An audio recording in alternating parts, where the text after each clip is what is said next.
Hi friends, ಹೇಗಿದ್ದೀರಾ? Syria, Iraq, Saudi Arabia, Israel ಮತ್ತೆ ಪಾಲಿಸ್ತೀನ್ ಈ ಎಲ್ಲಾ ದೇಶಗಳ ಮಧ್ಯದಲ್ಲಿ ಜೋರ್ಡಾನ್ ದೇಶ ಇದೆ. ಈ ದೇಶದ ಜನರು ತಮ್ಮ ಅಕ್ಕಪಕ್ಕದ ದೇಶಗಳ ಜನರಿಗಿಂತ ಸ್ವಲ್ಪ ಶಾಂತಿಯಾಗಿ ಬದುಕ್ತಾರೆ. ನಾವು ಜೋರ್ಡಾನ್ನ ಗಮನಿಸಿದ್ರೆ ಇದರ ಪಕ್ಕದ ದೇಶಗಳು ಸದಾ ಒಂದರ ಮೇಲೊಂದು ಯುದ್ಧಗಳನ್ನ ಮಾಡ್ತಾ ಇರ್ತವೆ. ಆದ್ರೆ ಜೋರ್ಡಾನ್ ಮಾತ್ರ ಯಾವತ್ತೂ ಕೂಡ ಸೇಫ್ ಆಗಿರುತ್ತೆ. ಯಾವುದೇ ದೇಶದ ಜೊತೆ ಸೇರ್ಕೊಂಡು ಇತರರ ಮೇಲೆ ಯುದ್ಧಕ್ಕೆ ಹೋಗೋದಿಲ್ಲ. ಜೋರ್ಡಾನ್ ಇಸ್ರೇಲ್ ಅಲ್ಲಿನ ಪವಿತ್ರ ಸ್ಥಳಗಳಾದ ಜೆರುಸಲೇಂ ಮತ್ತೆ ಬೆಹ್ರೀನ್ಗೆ ಬಹಳ ಹತ್ರದಲ್ಲಿರುತ್ತೆ. ಅದಕ್ಕೋಸ್ಕರ ಆ ಕಡೆಗೆ ಹೋಗೋ ಅನೇಕ ಜನರು ಜೋರ್ಡಾನ್ ಮಾರ್ಗವಾಗಿ ಜೋರ್ಡಾನ್ ದಾಟ್ಕೊಂಡು ಹೋಗ್ತಾರೆ. ಒಮ್ಮೆ ಜೋರ್ಡಾನ್ ಇತಿಹಾಸ ನೋಡೋದಾದ್ರೆ ಸುಮೇರಿಯನ್, ಅಕ್ಕಾಡಿಯನ್, ಬಾಬಿಲೋನಿಯನ್, ಮೆಸೊಪಟೋಮಿಯನ್, ಅಸ್ಸೇರಿಯನ್, ಪರ್ಷಿಯನ್ ನಂತಹ ಅನೇಕ ಪ್ರಾಚೀನ ನಾಗರಿಕತೆಗಳು ಜೋರ್ಡಾನ್ ಅಲ್ಲಿದ್ದವು. ತನ್ನ ಗಡಿಗೆ ಹತ್ರದಲ್ಲೇ ಹಲವಾರು ಪವಿತ್ರ ಸ್ಥಳಗಳು ಇದ್ರೂ ಕೂಡ ಜೋರ್ಡಾನ್ ಯಾವಾಗ್ಲೂ ಶಾಂತಿಯಾಗಿ ಸ್ಥಿರವಾಗೇ ಇರುತ್ತೆ. ಇದ್ರ ಬಗ್ಗೆ ಸರಿಯಾಗಿ ತಿಳ್ಕೊಬೇಕಂದ್ರೆ ಜೋರ್ಡಾನ್ನ ಬಯೋಗ್ರಫಿ ಹಾಗೆ ಹಿಸ್ಟ್ರಿ ಬಗ್ಗೆ ತಿಳ್ಕೊಳ್ಬೇಕಾಗತ್ತೆ. ಹಾಗಾಗಿ ಫ್ರೆಂಡ್ಸ್, ಈ ವಿಡಿಯೋನ ಸ್ಕಿಪ್ ಮಾಡದೆ ಕೊನೆಯವರೆಗೂ ನೋಡಿ. ವಿಡಿಯೋ ಇಷ್ಟವಾದ್ರೆ ಲೈಕ್ ಮಾಡಿ. ಮೊದಲನೇದಾಗಿ ನಾವು ಜೋರ್ಡಾನ್ ಏನು ಅನ್ನೋದನ್ನ ನೋಡೋಣ. ಜೋರ್ಡಾನ್ ಅಲ್ಲಿ ಸರಿಸುಮಾರು 75% ನಷ್ಟು ಪ್ರದೇಶ ಮರುಭೂಮಿಯಾಗಿರೋದ್ರಿಂದ ಈ ದೇಶ ಮಿಡಿಲ್ ಈಸ್ಟ್ ದೇಶಗಳಲ್ಲಿ ಮರುಭೂಮಿ ಪ್ರದೇಶಗಳಲ್ಲಿ ಒಂದಾಗುತ್ತೆ. ಈ ದೇಶದ ಮರುಭೂಮಿ ಪ್ರದೇಶದಲ್ಲಿ ವರ್ಷಕ್ಕೆ ಕೇವಲ 245 ಮಿಲಿಮೀಟರ್ ನಷ್ಟು ಮಾತ್ರ ಮಳೆಯಾಗುತ್ತೆ. ಇದಕ್ಕಾಗಿ ಇಲ್ಲಿ ಕೇವಲ 12% ಅಷ್ಟು ಜನರು ಮಾತ್ರ ಕೃಷಿ ಮಾಡ್ತಾರೆ. ಈ ಕಾರಣದಿಂದಾನೇ ಈ ದೇಶ ತನ್ನ ಆಹಾರದ ಸುಮಾರು 70% ಅನ್ನ ಇತರೆ ದೇಶಗಳಿಂದ ಆಮದು ಮಾಡಿಕೊಳ್ಳುತ್ತೆ. ಇಲ್ಲಿನ ಜನರು ಕೂಡ ಒಂದು ಚಿಕ್ಕ ಭಾಗದಲ್ಲಿ ಮಾತ್ರ ವಾಸ ಮಾಡ್ತಾರೆ. ಉಳಿದ ಭಾಗ ಆಲ್ಮೋಸ್ಟ್ ಖಾಲಿಯಾಗೇ ಇರುತ್ತೆ. ಇನ್ನು ನೈಸರ್ಗಿಕ ಸಂಪತ್ತಿನ ವಿಷಯದಲ್ಲಿ ಜೋರ್ಡಾನ್ ಅಷ್ಟು ಲಕ್ಕಿ ದೇಶ ಆಗೋದಿಲ್ಲ. ಯಾಕಂದ್ರೆ ಇಲ್ಲಿ ಕೇವಲ ಒಂದು ಗ್ಯಾಸ್ ಫೀಲ್ಡ್ ಮಾತ್ರ ಇದೆ. ಇದಕ್ಕಾಗಿ ಇಲ್ಲಿ ಒಂದೇ ಪವರ್ ಪ್ಲಾಂಟ್ ಇದೆ. ಇನ್ನುಳಿದ ಪವರ್ ಸಪ್ಲೈ ಬೇರೆ ದೇಶಗಳಿಂದ ಬರುತ್ತೆ. ಹೀಗೆ ಯಾವುದೇ ವಿಷಯ ತೆಗೆದುಕೊಂಡ್ರು ಕೂಡ ಈ ದೇಶ ಇತರ ದೇಶಗಳ ಮೇಲೇನೆ ಅವಲಂಬಿತವಾಗಿರುತ್ತೆ. ಇದಕ್ಕಾಗಿ ಯಾವ ದೇಶಗಳು ಕೂಡ ಈ ದೇಶದ ಕಡೆ ಹೆಚ್ಚು ಗಮನ ಕೊಡೋದಿಲ್ಲ. ಹೌದು, ಜೋರ್ಡಾನ್ ಒಂದಿಷ್ಟು ಬಲವಾದ ಆರ್ಥಿಕ ವ್ಯವಸ್ಥೆ ಹೊಂದಿರೋ ದೇಶ. ಇದಕ್ಕಾಗಿ ಸಾಕಷ್ಟು ದೇಶಗಳ ಸಪೋರ್ಟ್ ತೆಗೆದುಕೊಳ್ಳುತ್ತೆ. ಇನ್ನು ಈ ದೇಶದ ಇತಿಹಾಸವನ್ನ ನೋಡೋದಾದ್ರೆ ಪ್ರಸ್ತುತಕ್ಕಿಂತ ಹಿಂದೆ ಈ ದೇಶ ತುಂಬಾ ಡಿಫ್ರೆಂಟ್ ಆಗಿತ್ತು. ಈ ದೇಶದ ಮೇಲೆ ಅನೇಕ ದೇಶಗಳು ಯುದ್ಧ ಮಾಡ್ತವೆ. ಅವನ್ನೆಲ್ಲ ಎದುರಿಸಲು ಜೋರ್ಡಾನ್ಗೆ ಬಹಳಷ್ಟು ಸಮಯ ಬೇಕಾಗುತ್ತೆ. ಸರಿಸುಮಾರು 3000 ವರ್ಷಗಳ ಹಿಂದೆ ಈ ಪ್ರದೇಶವನ್ನ ಅಮೋನ್, ಮೊಯಾಬ್ ಮತ್ತೆ ಎಡೋಮ್ ಅನ್ನೋ 3 ಪ್ರಾಚೀನ ರಾಜ್ಯಗಳು ಆಡಳಿತ ಮಾಡ್ತಿದ್ದವು. ಆಮೇಲೆ ಅಸ್ಸಿರಿಯನ್ ಸಾಮ್ರಾಜ್ಯ ಬಂದು ಈ 3 ರಾಜ್ಯಗಳನ್ನ ತನ್ನೊಳಗೆ ಸೇರಿಸಿಕೊಳ್ಳುತ್ತೆ. ಇದಾದ್ಮೇಲೆ ಬಾಬಿಲೋನಿಯನ್ ಸಾಮ್ರಾಜ್ಯ ಬಂದು ಈ ಜೋರ್ಡಾನ್ ಪ್ರದೇಶವನ್ನೆಲ್ಲ ತನ್ನ ವ್ಯಾಪ್ತಿಗೆ ಸೇರಿಸಿಕೊಳ್ಳುತ್ತೆ. 5ನೇ ಶತಮಾನದಲ್ಲಿ ಈ ಪ್ರದೇಶ ಸಂಪೂರ್ಣವಾಗಿ ಪರ್ಷಿಯನ್ ಸಾಮ್ರಾಜ್ಯಕ್ಕೆ ಸೇರುತ್ತೆ. ಅನಂತರ ಗ್ರೀಕ್ ಸಾಮ್ರಾಜ್ಯ ಪರ್ಷಿಯರನ್ನ ಯುದ್ಧದಲ್ಲಿ ಸೋಲಿಸಿ ಈ ಪ್ರದೇಶವನ್ನ ತನ್ನ ನಿಯಂತ್ರಣಕ್ಕೆ ತೆಗೆದುಕೊಳ್ಳುತ್ತೆ. ನಂತರ ಅದು ಗ್ರೀಕರ ಕೈಯಿಂದ ರೋಮನ್ನರ ಕೈ ಸೇರುತ್ತೆ. ಆ ಟೈಮಲ್ಲಿ ಜೋರ್ಡಾನ್ನರ ಸಂಸ್ಕೃತಿ ಮತ್ತೆ ಆಡಳಿತ ವ್ಯವಸ್ಥೆಯಲ್ಲಿ ಬಹುತೇಕ ಬದಲಾವಣೆಗಳು ಏರ್ಪಡ್ತವೆ. ಆಮೇಲೆ ರೋಮನ್ನರು ಮತ್ತೆ ಪರ್ಷಿಯನ್ನರು ಈ ಪ್ರದೇಶವನ್ನ ಸಂಪೂರ್ಣವಾಗಿ ವಶಪಡಿಸಿಕೊಳ್ಳಲು ಹಲವಾರು ಯುದ್ಧಗಳನ್ನ ಮಾಡ್ತಾರೆ. ಆದ್ರೆ ಅನಂತರ 6ನೇ ಶತಮಾನದ ಕೊನೆಯಲ್ಲಿ ಮುಸ್ಲಿಮರು ಈ ಪ್ರದೇಶವನ್ನೆಲ್ಲ ತಮ್ಮ ಆಡಳಿತಕ್ಕೆ ತೆಗೆದುಕೊಳ್ತಾರೆ. 11ನೇ ಶತಮಾನದವರೆಗೂ ಜೋರ್ಡಾನ್ ಮುಸ್ಲಿಮರ ನಿಯಂತ್ರಣದಲ್ಲೇ ಇರುತ್ತೆ. ಆ ಬಳಿಕ ಕ್ರೂಸೇಡರ್ಸ್ಗಳು ಈ ಪ್ರದೇಶವನ್ನ ವಶಪಡಿಸಿಕೊಳ್ತಾರೆ. ಆಮೇಲೆ ಮುಸ್ಲಿಮರು ಮತ್ತೆ ಅದನ್ನ ಸ್ವಾಧೀನಪಡಿಸಿಕೊಳ್ತಾರೆ. 16ನೇ ಶತಮಾನದಲ್ಲಿ ಈಜಿಪ್ಟಿಯನ್ನರ ಅಧೀನಕ್ಕೆ, ಅನಂತರ ಓಟಮನ್ ಅಧೀನಕ್ಕೆ ಜೋರ್ಡಾನ್ ಒಳಪಡುತ್ತೆ. 20ನೇ ಶತಮಾನದ ಕೊನೆಯವರೆಗೂ ಕೂಡ ಈ ಪ್ರದೇಶ ಓಟಮನ್ನರ ಅಧೀನದಲ್ಲೇ ಇರುತ್ತೆ.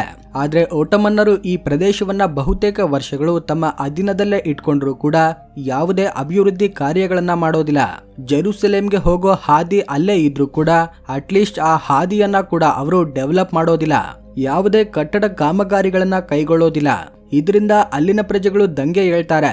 1900, 1905 ಮತ್ತೆ 1910ರಲ್ಲಿ ಓಟಮನ್ಗಳ ವಿರುದ್ಧ ದಾಳಿಗಳನ್ನ ನಡೆಸ್ತಾರೆ. ಮತ್ತೊಂದು ರೋಚಕ ಸಂಗತಿ ಏನಂದ್ರೆ ಮೊದಲನೇ ವಿಶ್ವ ಯುದ್ಧ ಸಮಯದಲ್ಲಿ ಸ್ಥಳೀಯ ಜೋರ್ಡಾನ್ ಪ್ರಜೆಗಳು ಓಟಮನ್ಗಳ ಬದಲಾಗಿ ಬ್ರಿಟಿಷರಿಗೆ ಬೆಂಬಲ ನೀಡುತ್ತಾರೆ. ಇದರಿಂದ ಯುದ್ಧವಾದ್ಮೇಲೆ ಜೋರ್ಡಾನ್ ಬ್ರಿಟಿಷರ ಆಳ್ವಿಕೆಗೆ ಒಳಪಡುತ್ತೆ.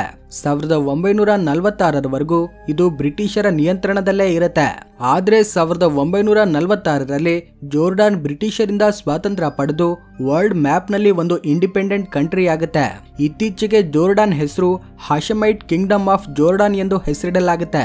ಆಗಿನ ರಾಜನಾಗಿದ್ದ ಅಬ್ದುಲ್ಲಾ ಹುಸೇನ್ 7 ಅರಬ್ ದೇಶಗಳೊಂದಿಗೆ ಸೇರಿ ಜೋರ್ಡಾನ್ ಇಸ್ರೇಲ್ಗೆ ವಿರುದ್ಧವಾಗಿ ನಿಲ್ಲುತ್ತೆ. ಇದನ್ನ ಫಸ್ಟ್ ಅರಬ್ ಇಸ್ರೇಲ್ ವಾರ್ ಅಂತ ಕರೀತಾರೆ. 1948ರಲ್ಲಿ ಅರಬ್ ದೇಶಗಳೊಂದಿಗೆ ಸೇರಿ ಪಾಲಿಸ್ತೀನ್ ಮೇಲೆ ದಾಳಿ ಮಾಡುತ್ತೆ. ಆ ಟೈಮಲ್ಲೇ ಜೆರುಸಲೆಂನ ಸ್ವಾಧೀನ ಮಾಡ್ಕೊಳ್ಳುತ್ತೆ. ಈ ಯುದ್ಧದಲ್ಲಿ ಜೋರ್ಡಾನ್ ವೆಸ್ಟ್ ಬ್ಯಾಂಕ್ ನಿಂದ ಈಸ್ಟರ್ನ್ ಜೆರುಸಲೆಂ ವರೆಗೂ ಕಬ್ಜಾ ಮಾಡುತ್ತೆ. ಇದು ಹೀಗಿರುವಾಗ ಜೋರ್ಡಾನ್ಗೆ ಬರುವ ವಲಸಿಗರ ಸಂಖ್ಯೆ ಹೆಚ್ಚಾಗುತ್ತೆ. ಇದರಿಂದ ಜೋರ್ಡಾನ್ ತನ್ನ ಗಡಿಗಳನ್ನ ಓಪನ್ ಮಾಡುತ್ತೆ.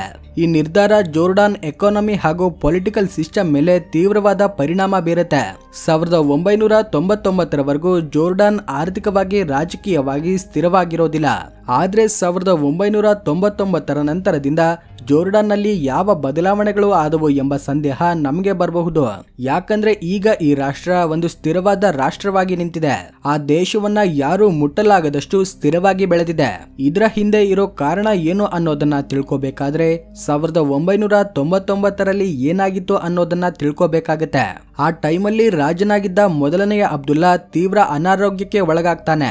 ಇದರಿಂದ ಅನಂತರ ಅವರ ಪುತ್ರ 2ನೇ ಅಬ್ದುಲ್ಲಾ ರಾಜನಾಗಿ ಅಧಿಕಾರ ಸ್ವೀಕರಿಸ್ತಾರೆ. ಅಧಿಕಾರಕ್ಕೆ ಬಂದ ತಕ್ಷಣವೇ 2ನೇ ಅಬ್ದುಲ್ಲಾ ಕಠಿಣ ನಿರ್ಧಾರಗಳನ್ನ ತೆಗೆದುಕೊಳ್ಳಲು ಪ್ರಾರಂಭಿಸ್ತಾರೆ. ಈ ನಿರ್ಧಾರಗಳಲ್ಲಿ ಪ್ರಜೆಗಳ ರಕ್ಷಣೆ ಮತ್ತೆ ಸುಕ್ಷೇಮಕ್ಕೆ ಹೆಚ್ಚಿನ ಆದ್ಯತೆ ನೀಡ್ತಾರೆ. 99% ಪ್ರಜೆಗಳು ಅಲ್ಲಿ ಮಳೆ ಬಾರದೆ ಇದ್ರೂ ಕೂಡ ಹೊಟ್ಟೆ ತುಂಬಾ ನೀರು ಕುಡಿಯುತ್ತಿದ್ದಾರೆ. ಇಷ್ಟೇ ಅಲ್ಲದೆ ಜೋರ್ಡಾನ್ ಸಿಟಿ ತುಂಬಾ ಸುಂದರವಾಗಿರುತ್ತೆ.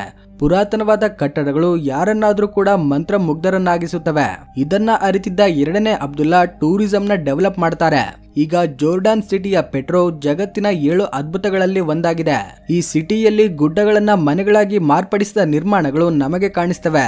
ಇವುಗಳನ್ನ ನೋಡ್ತಾ ಇದ್ರೆ ನಿಜವಾಗ್ಲೂ ಮಿರಾಕಲ್ ರೀತಿ ಕಾಣಿಸ್ತವೆ. ಈಗ ಯುರೋಪ್, ಏಷ್ಯಾ, ಅಮೆರಿಕಾದಂತಹ ದೇಶಗಳಿಂದ ಲಕ್ಷಾಂತರ ಪ್ರವಾಸಿಗರು ಇವುಗಳನ್ನ ನೋಡಲು ಇಲ್ಲಿಗೆ ಹೋಗ್ತಿದ್ದಾರೆ.